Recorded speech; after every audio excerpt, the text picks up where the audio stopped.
Okay, so welcome to our second part of the Haftorah of Tisha B'Av morning.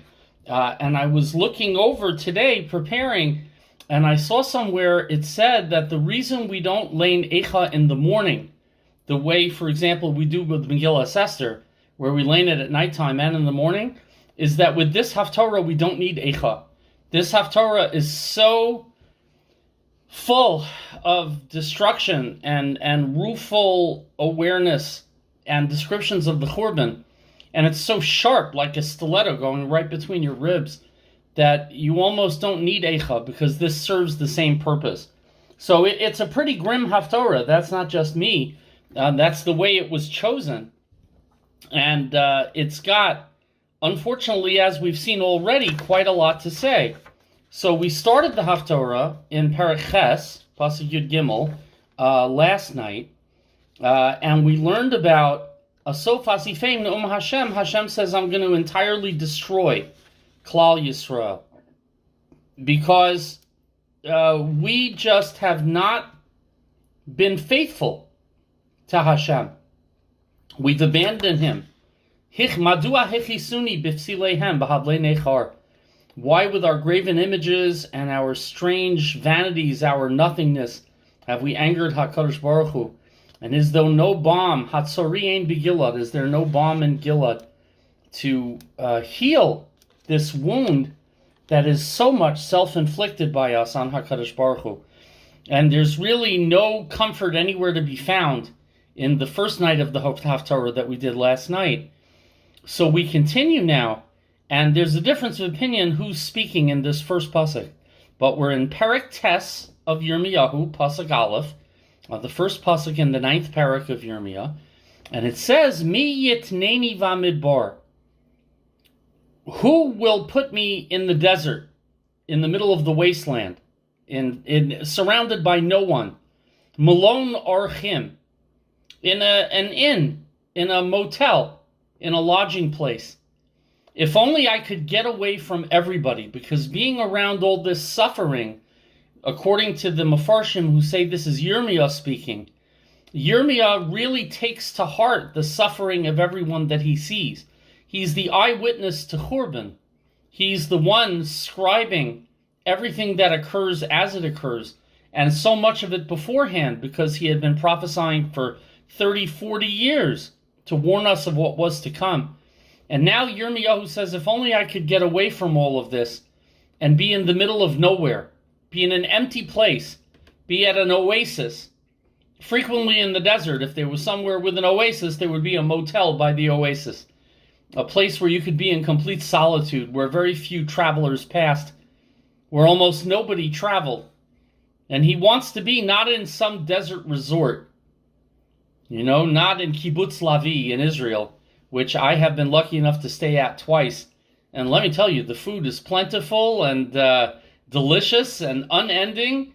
And in you go. And I was there with a mentor's mission with Yeshiva Or Sameach, with a special program where they wanted to get us Americans to come back. So they made sure that we were well fed and well taken care of. And it's beautiful, but that's not the desert malone that Yirmiyah is talking about here. Others say this is HaKadosh Baruch Hu speaking. One Meforish says that God is saying, I wish I had not caused my name to rest in Sion among you because of your wickedness. It would have been better if I had stayed in the desert without choosing a people in the first place, instead of dwelling in Sion among you when you provoke me. And there's a kinnah by Rabbi Elazar HaKalir about exactly this, but it's not one of the ones that's in our general liturgy. Rabbi Elazar HaKalir had done a lot of kinnot, including many the Sephardim say that we don't. He's the primary composer. Most people think he lived around the 7th century Common Era. This is after the second Churban as well. And like many, those in Eretz Sepharad had a tremendous talent for poetry. So I wish I was in the middle of the desert, not surrounded by this. Ve'ezva esami. And I could go away from my people. You get into a fight with your spouse. And so much of this is the marriage relationship between Hashem and us. Hashem chose us, Hashem married us, Hashem took us away from all this, and then we cheated on him. And we betrayed him. That word is coming in a second. And so Hashem doesn't even want to see us, which is why in Eicha last year we stressed so often the idea that we call out and call out and call out and Hashem does not answer. He can't even bear to look at our faces when we come to him after it's already way too late. Now, the fortunate thing, as Eicha pointed out last year and as we'll see this year, is that Hashem doesn't mean this on a permanent basis. He'll still take us back anyway, which is amazing. No human being could let go of that grudge.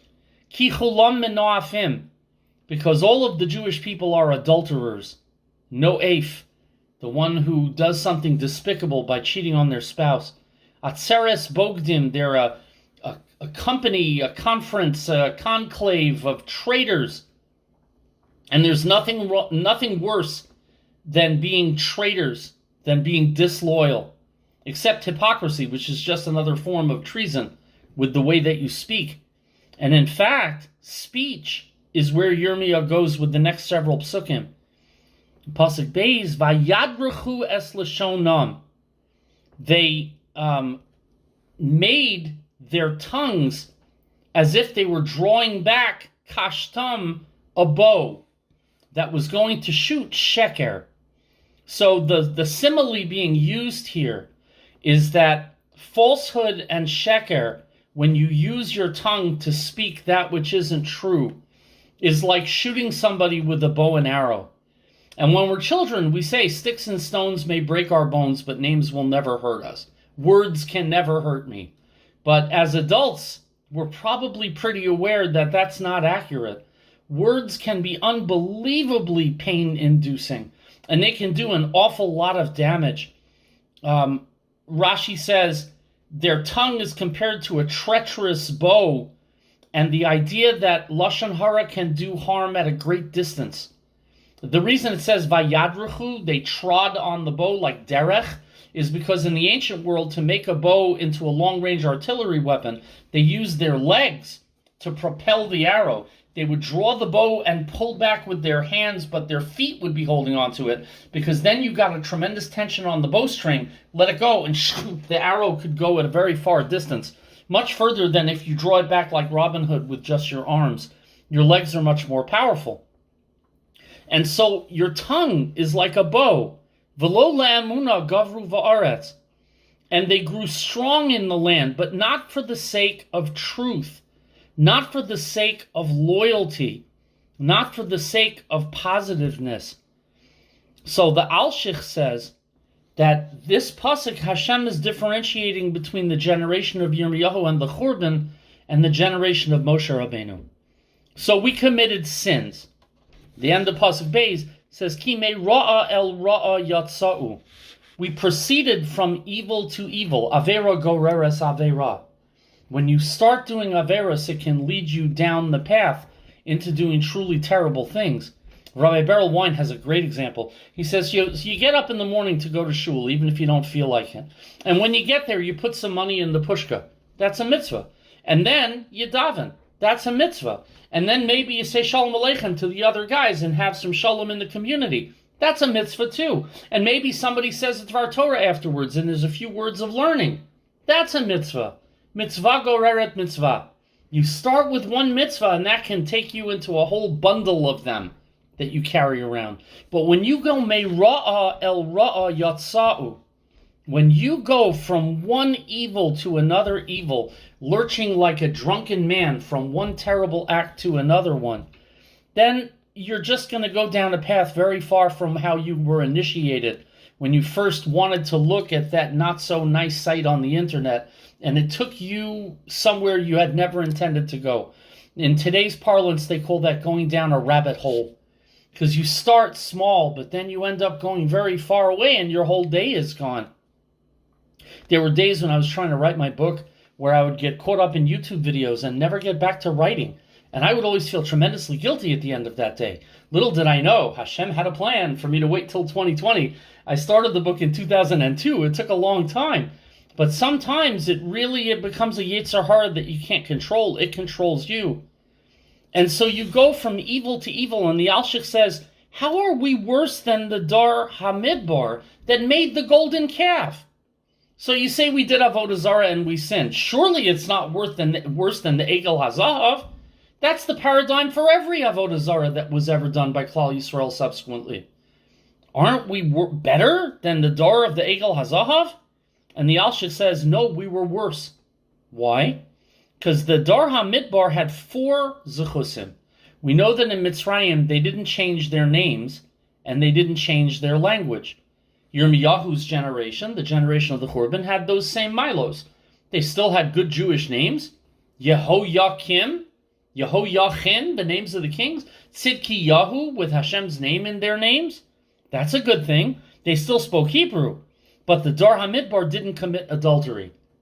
And we were just told by Hashem we did a lot worse than that. It was endemic in the society. And they didn't say Lashon Hara in the Midbar. They may have rebelled against Moshe and confronted him with nastiness. But when Aaron and Miriam said Moshe took an Isha Kushis, that was so unusual that it gets its own little parsha in the Torah. It gets its own little section because Lashon Hara was so little known among Klal Yisrael at the time. Unfortunately, everybody in the Dar HaChurban was a talebearer. There's no emunah in the land. There's no truth. Think about our society. Do we believe anything we read anymore? Do we believe anything we see on the news? The New York Times, the paper of record, used to be the paper that everybody looked to for objective journalism. And maybe it wasn't, but it doesn't even pretend anymore. I know at least 1 or 2 people in this shiur tonight who stopped getting the New York Times because of its clear bias. They don't even pretend to tell unshaded truth. And that results in a society where nobody trusts each other. Gimel, Ishmere'ehu Hishameru. Each man is wary of his neighbor and doesn't trust him. V'al kol och al tivtachu. And they don't even believe in their own brothers, in their own kin. Nobody believes anything anybody says. Why? Ki kol och akov Yaakov. Because every brother is lying and forging plans and tricks to entrap his own family. Surely we've met merchants, businessmen, politicians. Every word, you know they're angling for something. The word akov Yaakov, unfortunately, means to trick or entrap somebody. We know the way Esav used it when he was complaining to Yitzchak, not without merit. He said to Yitzchak, "Vayakveni zeh fa'amayim." Good that you named him Yaakov, because he tricked me twice. He stole the Bechara from me, and he stole my brachos from me. Vayakveni. And that's a point of pride, but also a little bit of shameful on our behalf, that we ourselves know how good we are at talking people into things. In this case, it was necessary for Klal Yisrael to get the brachos. But still, the chol rea rochil yahaloch, and every friend and neighbor spread slander about each other. I've been reading lately about homeowners associations. Everybody wants to move to Florida because it's so much better than being up in New York or New Jersey. But in Florida, you have to contend with homeowners associations, where you buy a house that belongs to you, but you can't put out in front of your house anything you want. If your neighbor has a problem with it, they're peeking into your driveway, they're looking at your house, they complain, and the homeowners association, which you have to pay dues to, fines you if they feel that what you're doing doesn't fit the character of the neighborhood. And people are out of their minds with these homeowners associations. And they're based on rechilus. They're based on talebearing and tattling on each other. What a way to make a living. Have you looked at advertisements lately and you read an ad with big, beautiful pictures of a car or a service or a product, and then there's teeny tiny print on the bottom. Or there's a commercial, and at the end of the commercial, there's a voice talking very, very fast. Especially the medicine commercials on during Jeopardy while we're having our shiur, telling you, use Olympia, use Elixir, use this great medicine that's going to make your life fantastic. May cause suicidal thoughts and intestinal distress and pain and bleeding and loss of eyesight. Maybe. You don't even trust the ads because you know the ads are all sheker. The beautiful picture is going to be undermined by the fine print. The fact that we have to make laws about advertising means that none of us can believe the advertisements. That's a society entirely based on tale-bearing and tattling and falsehood. The Ishbriehu Yehaselu. And each man to his friend, they deceive one another. Yehaselu also means they mock somebody who's honest. I was taking a train last week coming back from a doctor's appointment. This just happened. This happened last Tuesday or Wednesday before the shear. And I was there at noon on Canal Street. And I'm walking to the Canal Street train station to go catch the Q train home. And I hear wee, wee, wee, wee, wee, wee, wee in a really annoying sound. And I realize it's the emergency exit from the Canal Street train station. Why is it whining and alarming to no one?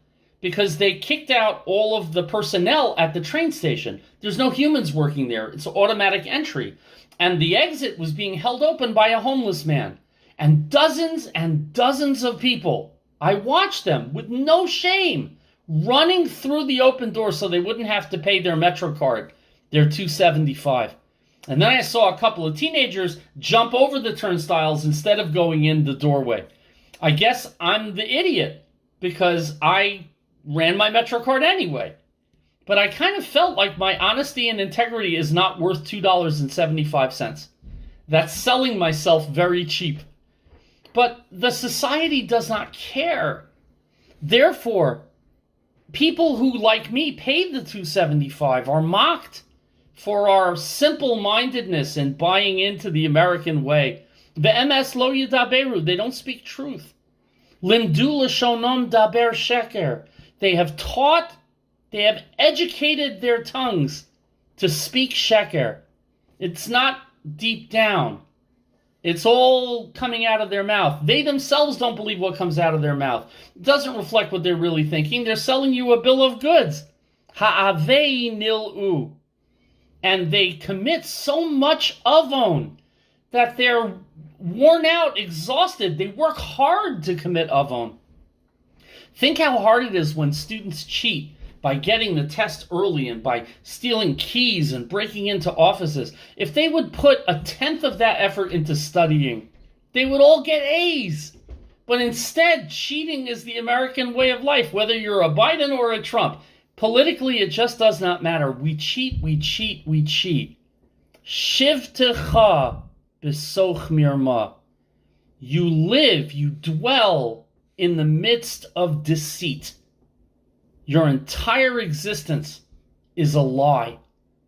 If this was true in Yirmiya's time, al achas kama v'kama in the modern life where none of us really believe in anything anymore, where the bipolar politics of this country have everybody at each other's throats, but nobody really believes a word even they themselves say.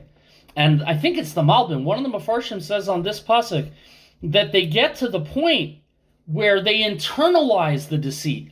In the previous pasuk, it was just their tongues that were deceitful. But after living b'soch mirma, their hearts become deceitful as well. The ultimate fate of the Rasha, Chazal tell us, is that they don't just lie to everybody else. Eventually, they lie to themselves.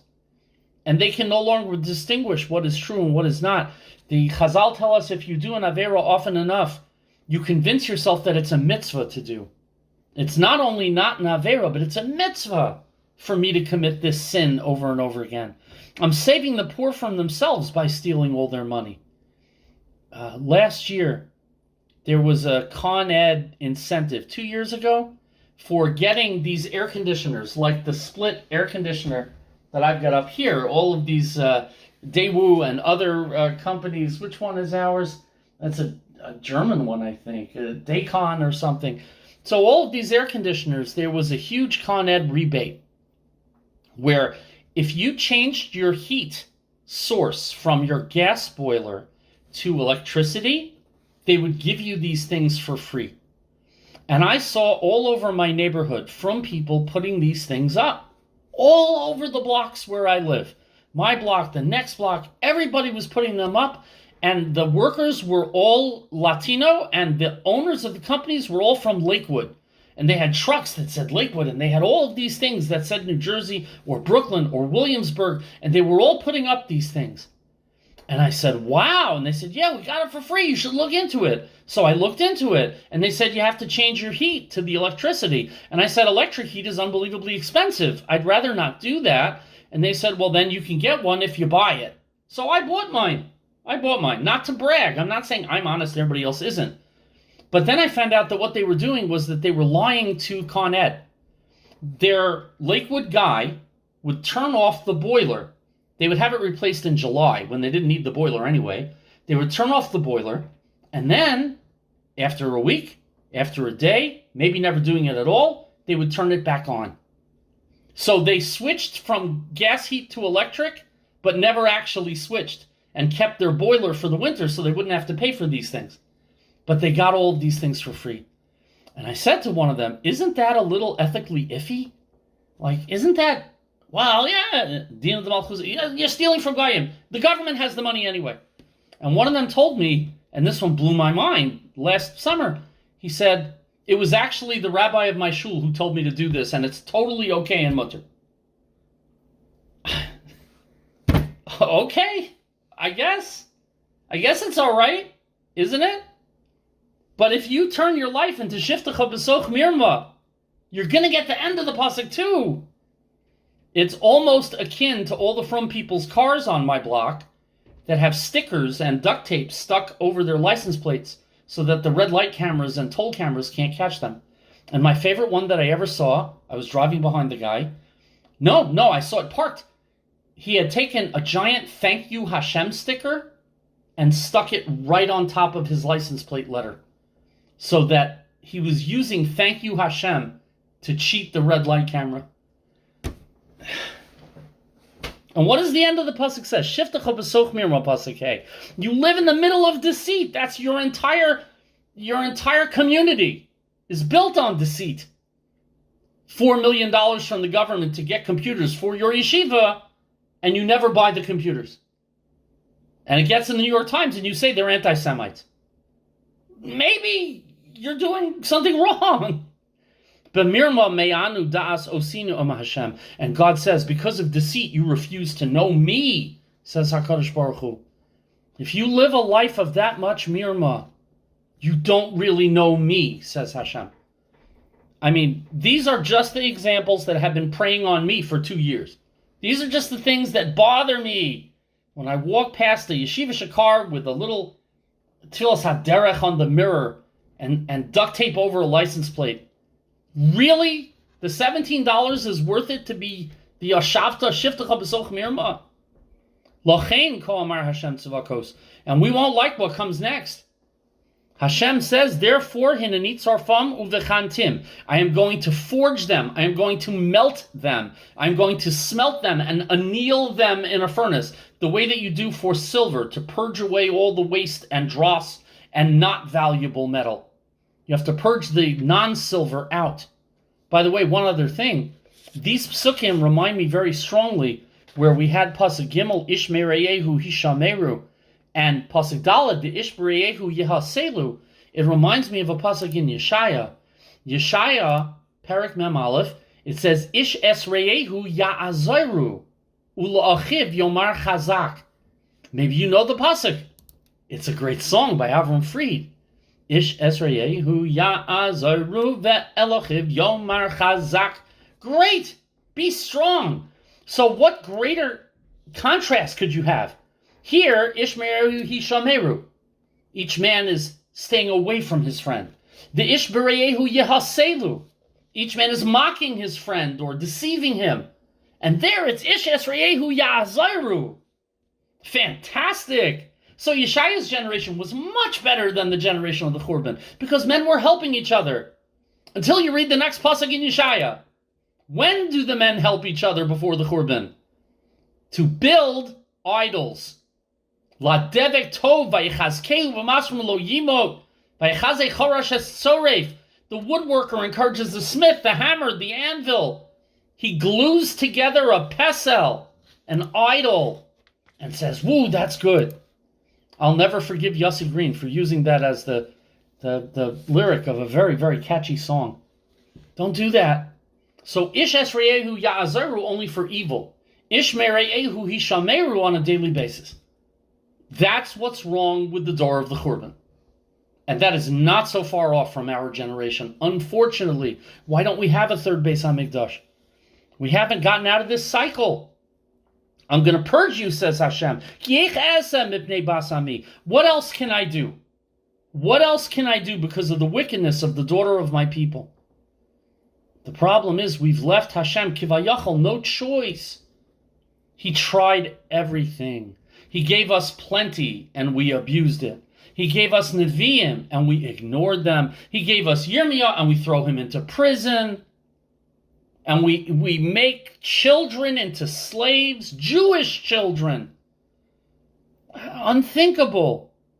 And it's not mipnei basami because of the pain of basami. It's because of the wickedness of basami. The princess of the Jewish people is an awful, spoiled brat, unfaithful to her husband. That's not good. Chetz shachut l'shonam mirma diber. Their tongue, same metaphor as before, is like a deadly arrow, speaking deceit. Have you ever been accosted by somebody with sarcasm or lying about you? In April, I was at a school meeting where one guy railed against me personally for 5 to 10 minutes. It was so painful. Nobody stepped up to my defense. It was about college politics, and I didn't say a word. I just let it happen. But I felt like arrows were piercing me at the time. One of my greatest moments of being Mavater and saying, I'm not going to make a fuss out of this. But shortly afterwards, I quit all the committees that I do because I just couldn't. Living when the Lashonam are like shachut, like an arrow that is shochet you, shechts you, kills you. Befiv shalom esreyehu yedaber. When you talk to your neighbor, then you say, shalom, shalom. Let's do Kiddush Levana. Shalom Aleichem. Aleichem Shalom. What a beautiful ritual. We all wish each other well. But that's only with the lips. Uvikirbo Yasim Arbo. But in his heart he lays a trap. Aruba in Hebrew is an ambush. I'm waiting to ambush you. I have had that experience just in committee meetings where people try to ambush you and pick on you just with words. Nobody's getting stabbed in the back. But people have heart conditions because of that kind of interaction. And this is how Jews treat each other at the time. So Hashem asks a rhetorical question. Shall I not punish them for these things? Shall there be no retribution for this immoral, unethical, trickster, disloyal, betraying behavior? You think there's no schar va'onesh? The Rambam says if you don't believe that HaKadosh Baruch Hu punishes rishus and rewards sitkus, then you are not being a truly Jewish person. You have to believe in schar va'onesh. I can't let it go. I can't let this slide. Not anymore. Im begoy asher kazeh losas nakem nafshi. Shall I not avenge myself on a nation such as this? A nation that has a higher purpose, a higher mission. And we know that. Even the other nations of the world treat us like we have a higher purpose and a higher mission. We are held to a higher standard. Listen to what they say about Israel all over the internet and social media. Why don't they say that about Nigeria? Why don't they say that about Egypt? Why don't they say that about Saudi Arabia? Teretz is because we are held to a higher standard. And we know that. And sometimes we welcome it. We're supposed to hold ourselves to a higher standard. But when we use thank you Hashem to cheat, wow. What we call Chilul Hashem, big problems. Tes al heharim esav v'chivanehi. Now Yirmiyah speaks for himself. I will weep and wail at the top of the mountains, the beautiful mountains that HaKadosh Baruch Hu gave us in Eretz Yisrael, where unfortunately we did Avodah Zarah on every mountain peak and on every mountaintop. Rabbi Akiva told us, I mentioned it a few nights ago, every place beautiful in Israel was used for Avodah Zarah. So we'll weep on the mountains, va'al na'os midbar kina, and a lamentation, a kina for the dwellings of the wilderness. Another pasuk in Yeshaya, we'll say it in the parsha of the Haftorah of Shoftim, the Shiva Nachemta. Manavu al heharim raglei mevaser. How welcome on the mountain are the footsteps of the messenger of the Mashiach, Eliyahu Hanavi, mashmiach shalom, letting peace be heard.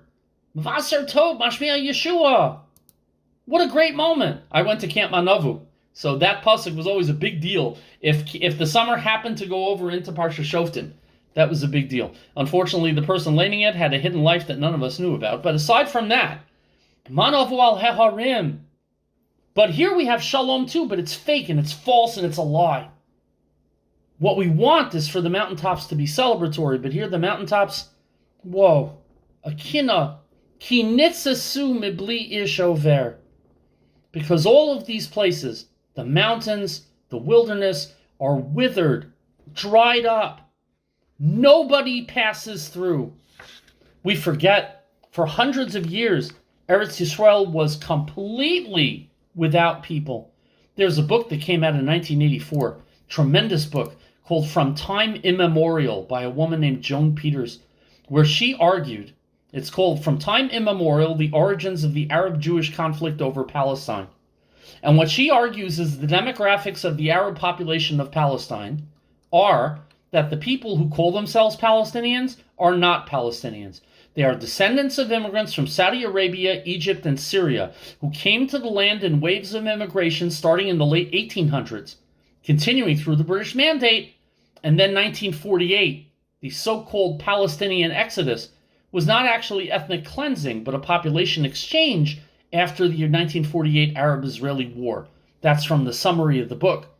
So she said in this book in 1984 that the Palestinians are not from Palestine in any way. They're recent immigrants who came there.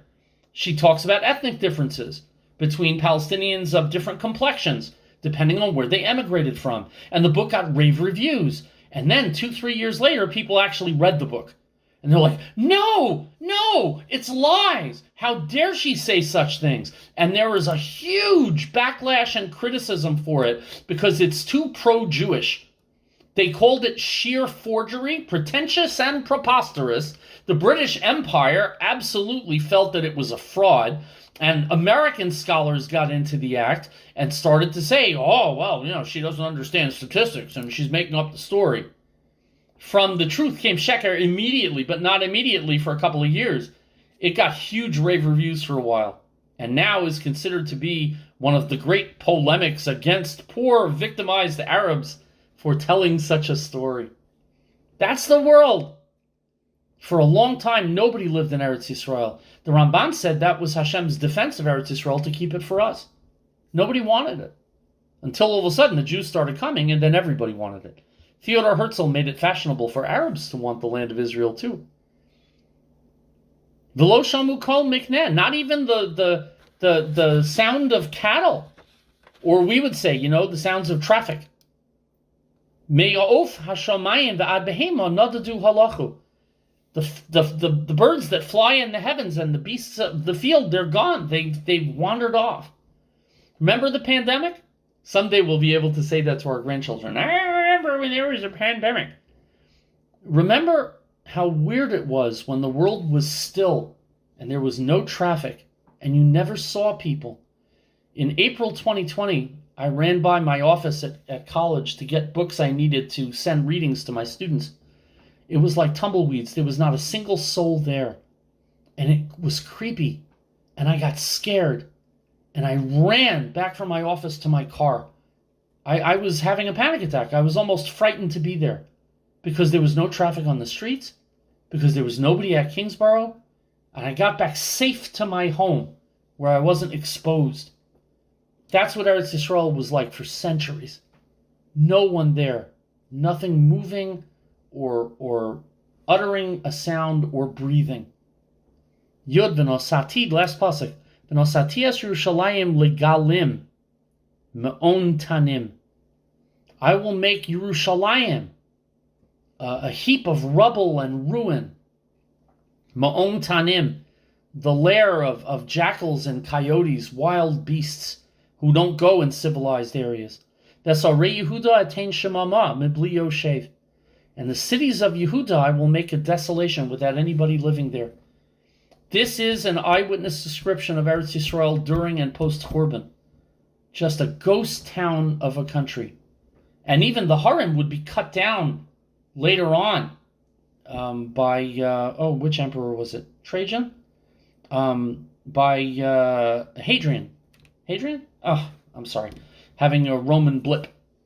But later on, they would cut down the Har Habayis. It's not as tall as it once was, because the Romans did an earth-moving attempt to make sure no Beis HaMikdash would be there anymore, and no sign of the Beis HaMikdash that was. So Eretz Yisrael is Judenrein, but it's completely people-rein. There's nobody there. It's eerie. And the next question Hashem will ask, and Yirmiyahu will ask, who is wise enough to understand this? And unfortunately, what we'll see tomorrow night is the indictment of the Jewish people that made this occur and prompted this to happen in the first place. All this wickedness, says Hashem, am I supposed to let it go? Ha'al eila lo efkad bam ne'um Hashem. No, I won't let it go. It has to be punished. It has to be turned into suffering so that we finally get the message. Unfortunately, people often don't get the message till they're in dire straits. And we'll see that in the end of this Haftorah tomorrow night, which is a bleak way to leave off the week. So that's why next week, Sunday, Monday, maybe Tuesday, but definitely Sunday, Monday, we will hear words of Nechama and Nachamu. Because I just can't end off on a sad way. The Haftorahs never end off sad. They always end off on a happy note, so I have to end off the shiur that way too.